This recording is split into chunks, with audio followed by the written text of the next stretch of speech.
2 more minutes. I swear to God. Is he a doctor? Yes. Oh my gosh, I'm totally leaving if he does not come in the next 2 minutes. I could really use this break. I'm hungry. Sorry, I had to find my Dr. Pepper.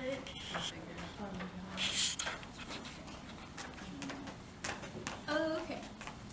So today we're going to talk about West Nile. We're going to do a case study on it. But first, we're going to watch a video about one of my past students.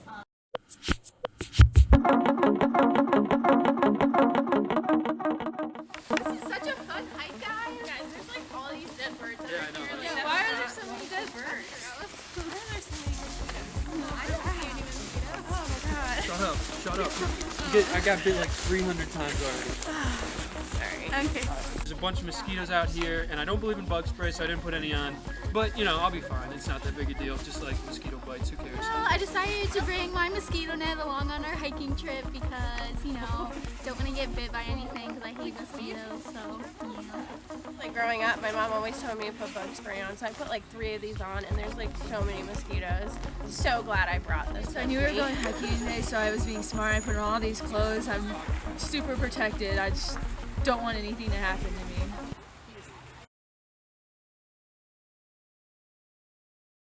Go.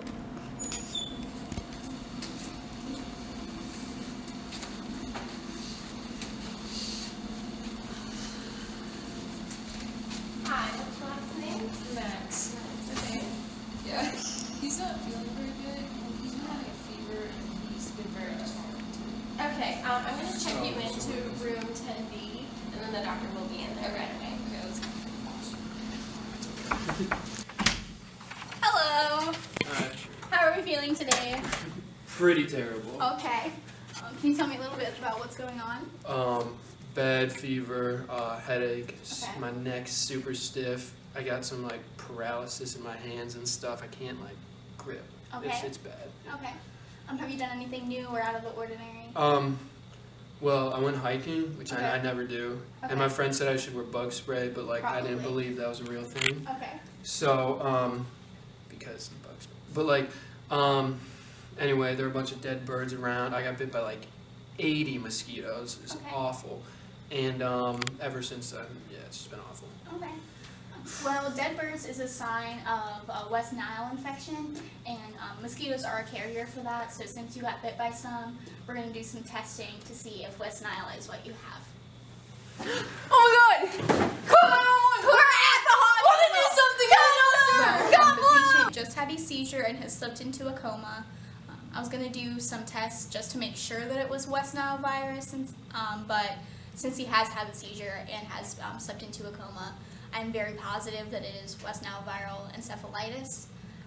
I was going to do an MRI just to see if he did have any brain swelling, a spinal tap to check his cerebral spinal fluid for viral antibodies and any West Nile RNA, and also a blood test to check for those same things. But since he has had these issues,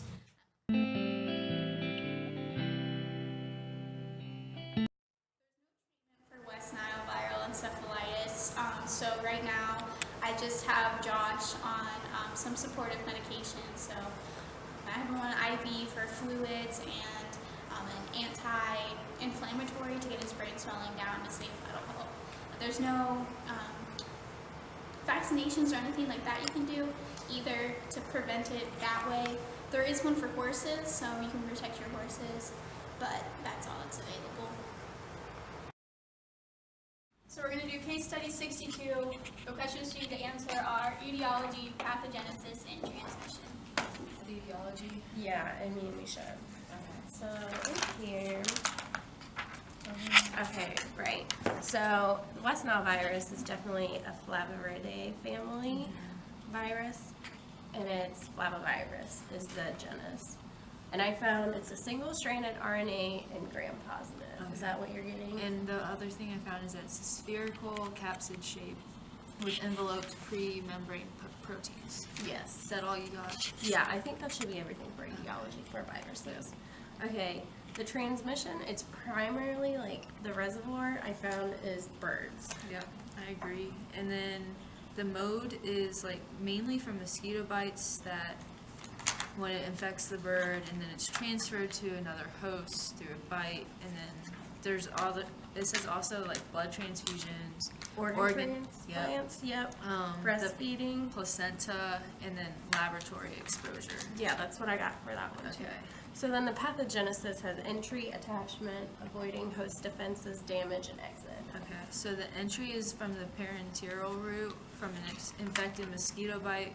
It's usually the Culex mosquitoes, but Yeah, and I found that the attachment is the EAT protein attaches to mainly leukocytes and then also astrocytes and glial cells. yeah, it overcomes host defenses. It's an intracellular pathogen, so it avoids circulating antibodies and immune system cells, and it also destroys leukocytes and causes encephalitis by crossing the blood-brain barrier. Yeah.